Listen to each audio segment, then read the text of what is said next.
You know the person. Maybe it's a coworker. Maybe it's your uncle at dinner. Maybe, if you're being honest with yourself, it's occasionally you. They can't just be wrong. Not about the movie release year, not about the fastest route to the airport, not about whose turn it was to unload the dishwasher in 2019. And here's the strange part. When you show them proof, an actual receipt, a Wikipedia page, a text message with a timestamp, they don't relax. They double down. They shift the goalposts. Somehow, you end up apologizing. So today we're pulling that behavior apart. Because needing to be right isn't really about facts. It's about something much deeper going on inside the brain. And once you see it, you can't unsee it. Let's get into it. Picture this. You're in the middle of a totally normal conversation. Someone says a small thing you know is off, a wrong date, a misquoted line, a bad take on a movie you love. You feel it, that tiny electric itch behind your eyes, the urge to correct them. Right now, immediately. That itch has a name.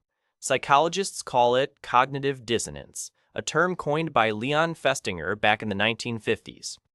It's the mental discomfort you feel when two beliefs, or a belief in a fact, don't line up. Your brain hates that feeling. It treats dissonance the way your body treats a splinter. Get it out. Fix it, now. For most people, that itch is manageable. You hear new information, you adjust, life goes on. But for people who always need to be right, the itch isn't a splinter, it's a full body alarm. Because for them, being wrong doesn't feel like being wrong. It feels like being unsafe. Here's the thing. Somewhere along the way, their brain wired up a very specific equation. Being right equals being valuable. Being wrong equals being small, stupid, or exposed. So when you correct them, you're not handing them information. You're threatening their identity. Their nervous system reacts the same way it would if you'd shoved them. Heart rate spikes, jaw tightens. They go into defense mode before their conscious mind even catches up. And this isn't a character flaw. It's a survival response that got a little too well trained. There's a beautiful study on this from researcher Carol Dweck at Stanford. She spent decades studying what she calls mindsets. She found that people fall roughly into two camps. Some believe their abilities are fixed, you're smart or you're not, you're capable or you're not. Others believe abilities grow with effort. Guess which group flinches at being wrong? The fixed mindset group treats every mistake as evidence about who they are. Every wrong answer is a verdict.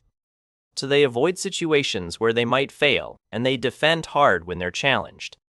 The growth mindset group treats mistakes as information. A wrong answer is just a data point on the road to getting better. No identity attached. Same mistake, two completely different meanings inside the brain. Now layer on something called ego depletion and self-image protection. Psychologists have shown that we spend a huge amount of mental energy protecting our self-image, often more than we spend protecting our actual well-being. We'll lose a friendship to win an argument. We'll blow up a family dinner to prove we knew the capital of Australia first. We'll rewrite our own memories rather than admit we were wrong. That last part isn't a joke, by the way. Elizabeth Loftus, a memory researcher at UC Irvine, has shown across decades of experiments that human memory is astonishingly editable.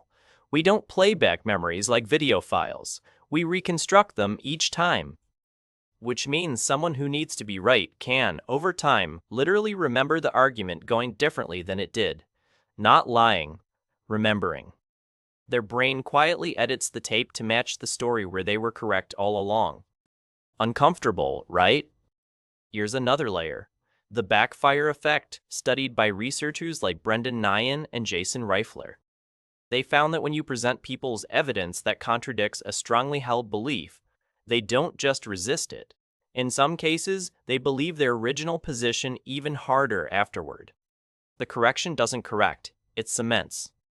So, when you pull up the receipts on your always right friend, and they somehow walk away more convinced than before, you're not imagining it. Their brain used your evidence as fuel.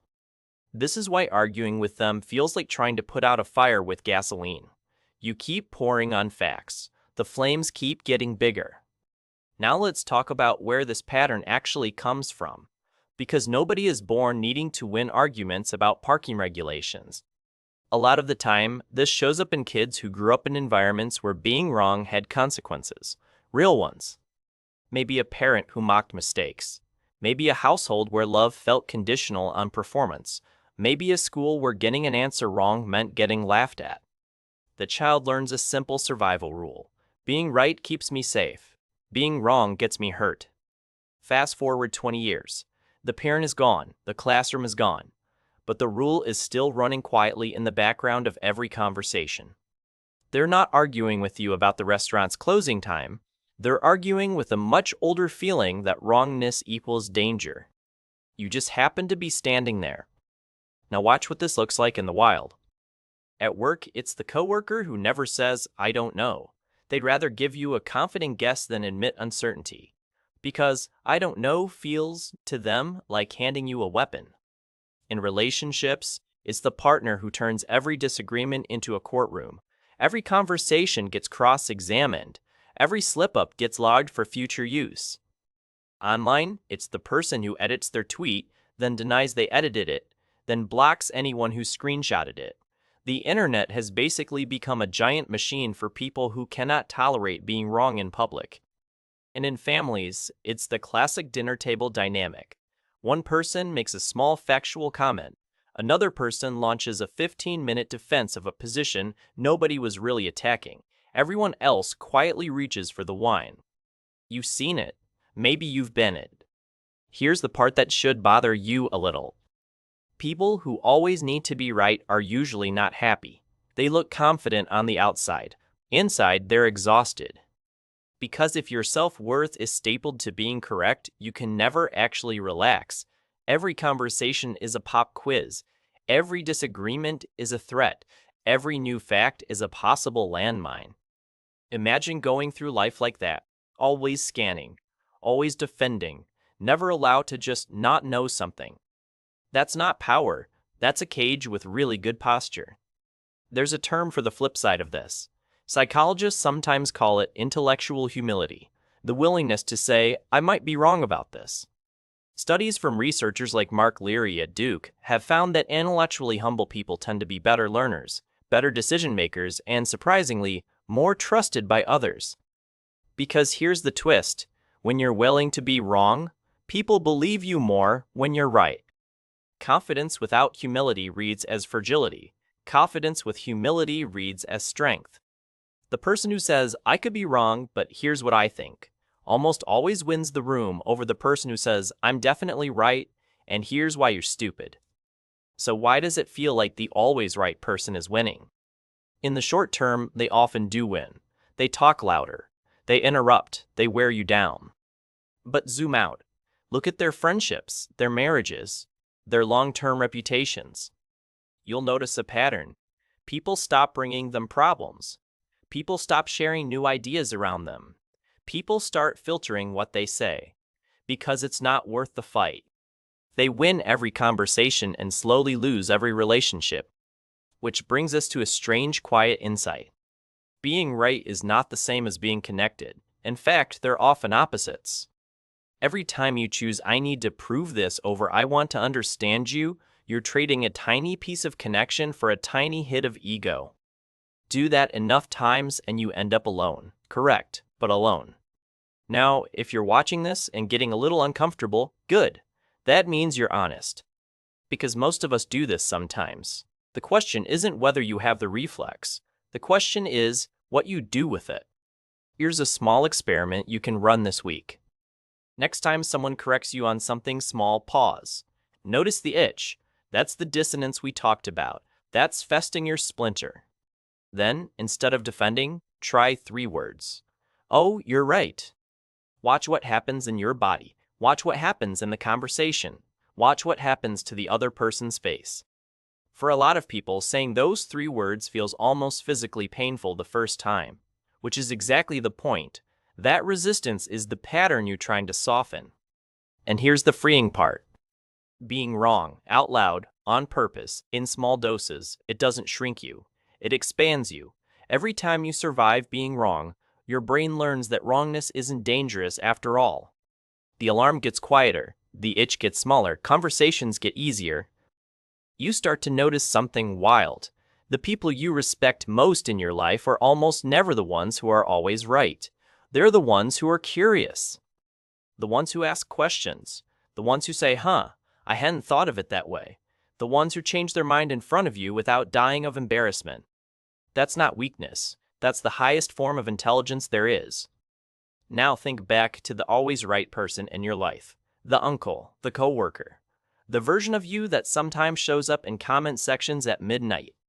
None of them are villains.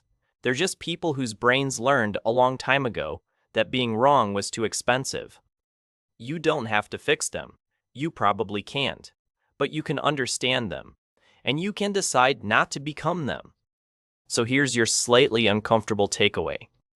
The need to always be right isn't confidence. It's fear wearing a very convincing costume. Real confidence looks like curiosity. Real strength looks like saying, I don't know. Real intelligence looks like changing your mind when the evidence shows up. The people who own the room, long-term, are almost never the loudest. They're the ones who don't need the room to agree with them to feel okay. That kind of calm is available to you too. It just starts with letting go of one small argument, then another, until one day you realize you haven't needed to be right in a while, and somehow you feel more yourself than ever.